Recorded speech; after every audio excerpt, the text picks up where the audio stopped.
The Lord be with you. And with your spirit. A reading from the Holy Gospel according to Saint Mark. Glory to you, O Lord.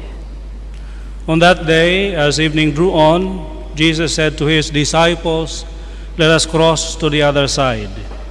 Leaving the crowd, they took Jesus with them in the boat, just as he was. And other boats were with him.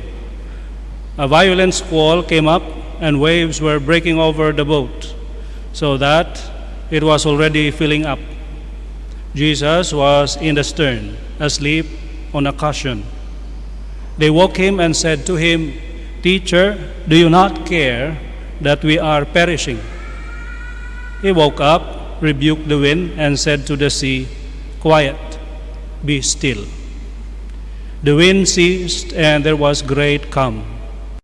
Then he asked them, "Why are you terrified? Do you not yet have faith?"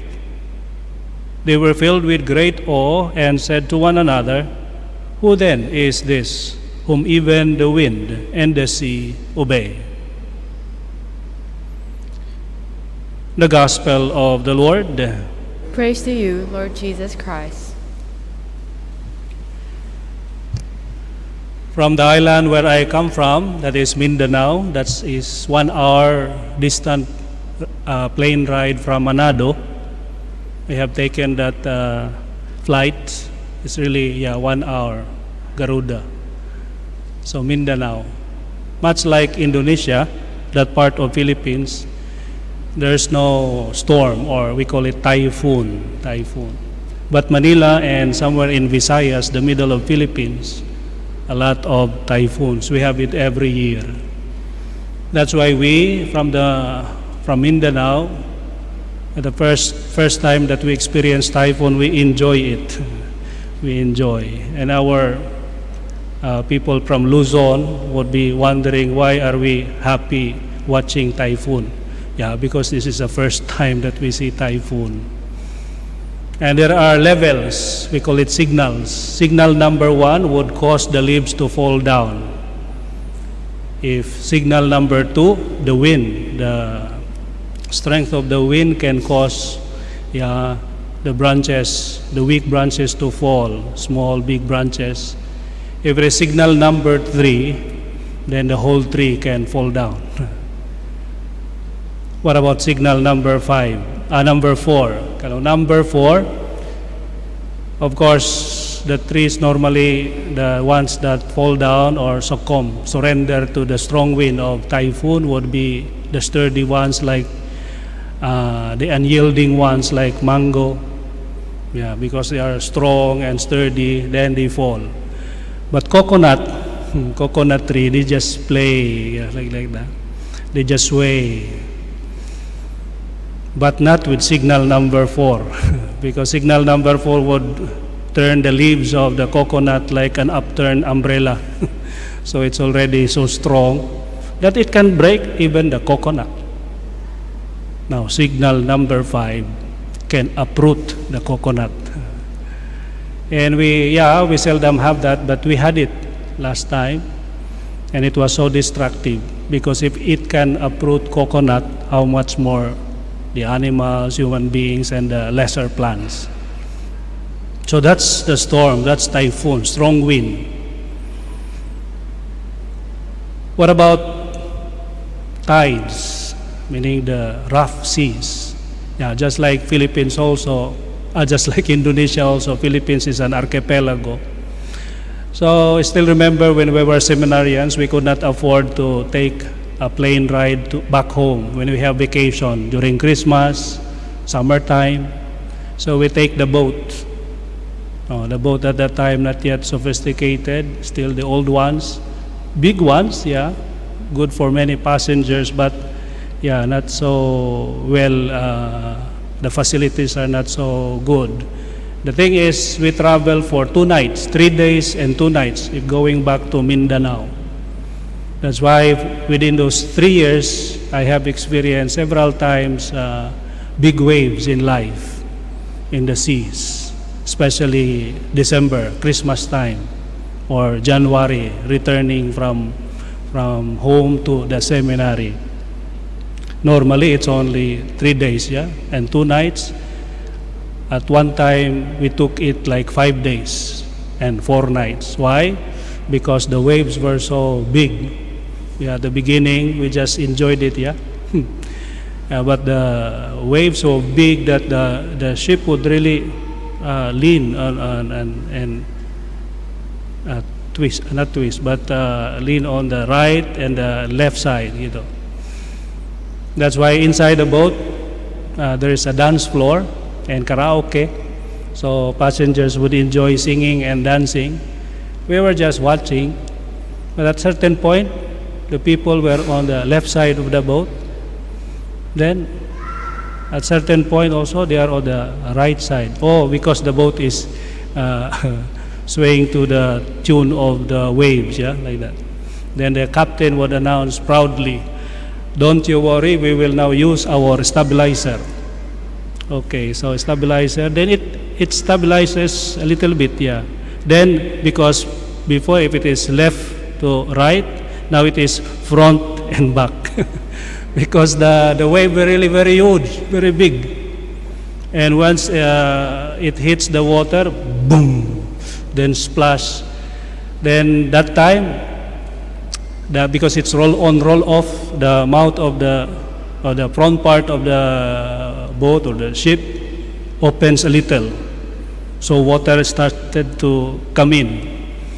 And yeah, the captain announcing, "Oh, those who are in the mess hall, kindly go down and help pump out the water because the machine is not enough." So he was at the beginning, very calmly announcing help from people, meaning from the crew. Then after some time, 30 minutes, I think, the boat, because normally, yeah, left, right, left, you can measure it by when you are eating. When you look outside, you see water. The next time you see the sky. The next time you see water. So that's how really the boat is turning, yeah, from left to right.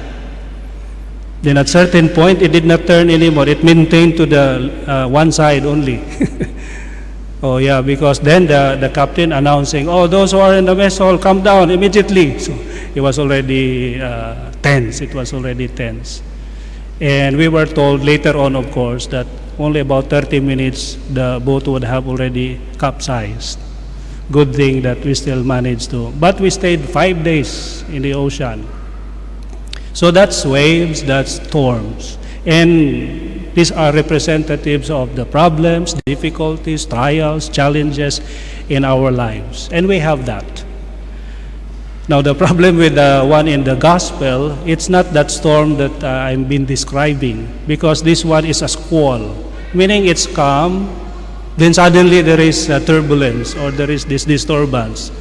That's why even the experienced fishermen, they were terrified, because that's the nature of. Then sometimes the storms in life we cannot anticipate.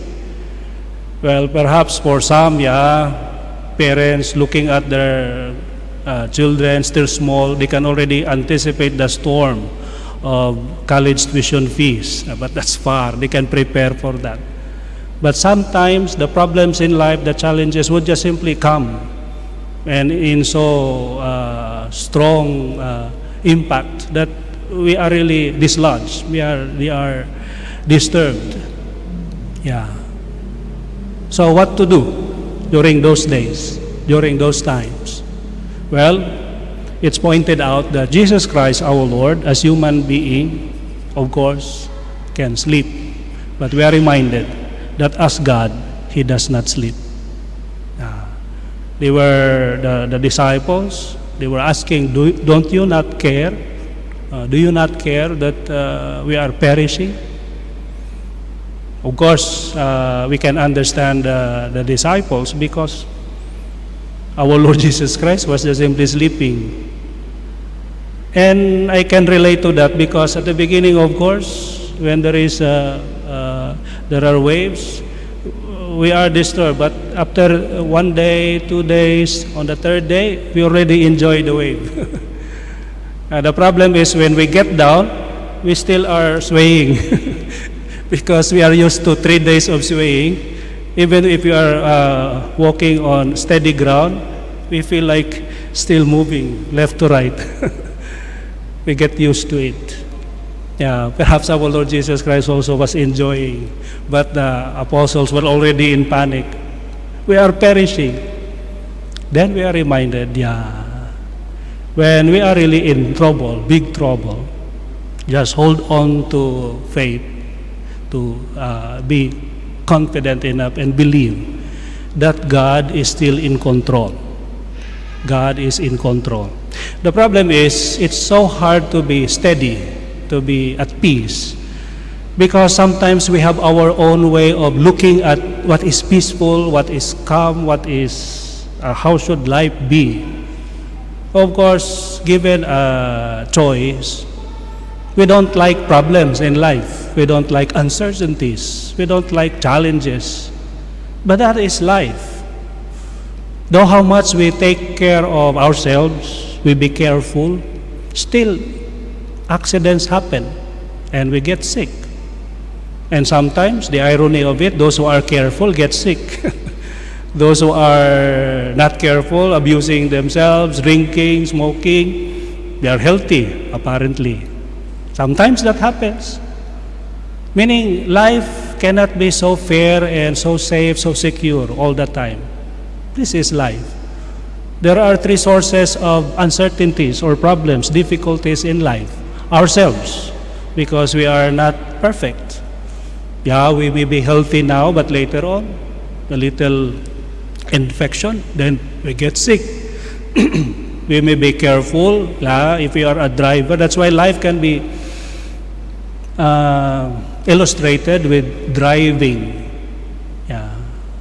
You know, when the car is new, brand new, full of gasoline, in good condition, the driver also rested. He is really, he is focused. But still accidents happen. Why? Because that's only 50% safety. The other side of safety belongs to the other drivers. That's why one father, we told him, you are accident prone. No. Because he newly learned how to drive, and when he comes to the convent, there's a scratch here, scratch there in the car. One time he came and there's a small bent on the bumper of the Innova, and we told him, accident again. No, only a little scratch. But later on there is a bill, so huge, a big bill. Why? What happened? He was driving, and there is a bus behind him, honking him. And then he panicked, so he swerved to the right, and there were pots along the road, and he hit them all. That's why only little dent on the bumper, but all the pots he has to pay. But still he refused. No, I'm not accident prone.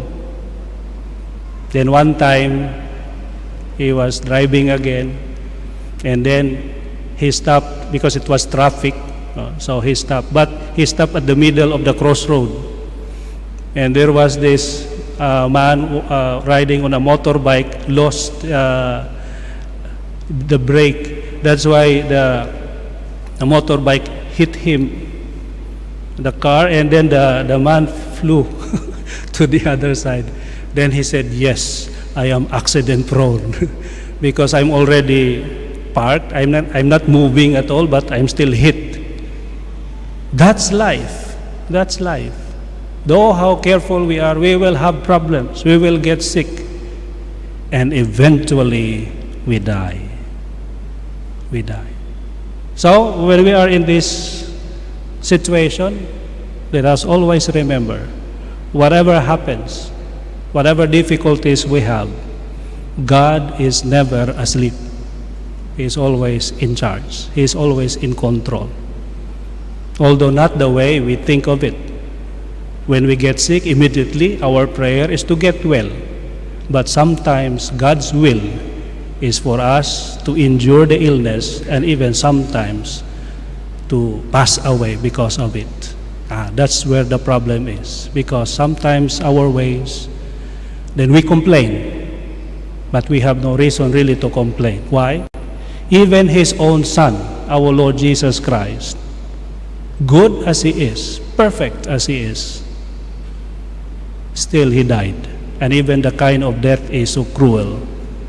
That's why life is such that we will have our share of problems. The world is not perfect, and the devil is really busy also doing his part of the equation.